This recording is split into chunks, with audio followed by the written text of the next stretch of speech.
करायचा आहे मस्तपैकी असा फोडणीचा भात. तर मी घेतला आहे तांदूळ आणि मसूरची डाळ आणि एका साईडला घेतला लसूण, कांदा आणि टमॅटो आणि कोथिंबीर आणि 2 कांदा मसाल्याच्या पुड्या. तर चला आपण रेसिपी स्टार्ट करू. आता हा लसूण तर मी कुकर ठेवलेला आहे. जो लसूण आहे तो आपल्याला छान असा टेचून घ्यायचा आहे. तर आता मी वतला आहे 2 पळी तेल. कुकरमध्ये मी तेल टाकलेलं आहे. आता मी ह्याच्यामध्ये टाकत आहे लसूण.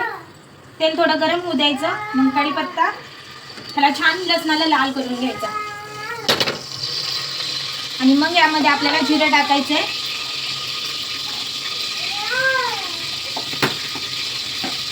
कढीपत्ता, टोमॅटो, कांदा सगळं टाकून घेतलेलं आहे आणि आपल्याला आता छान ह्याला परतून घ्यायचं आहे. हळद,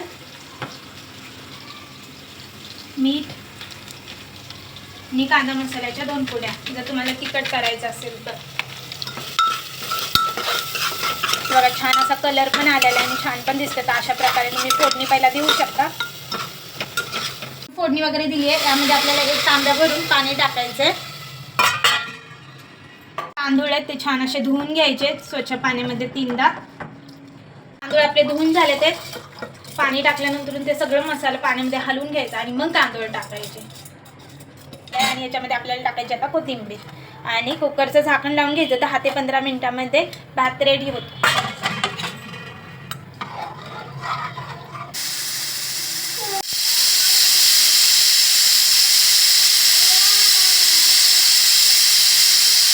फायनली आपला हा राईस तयार झालाय.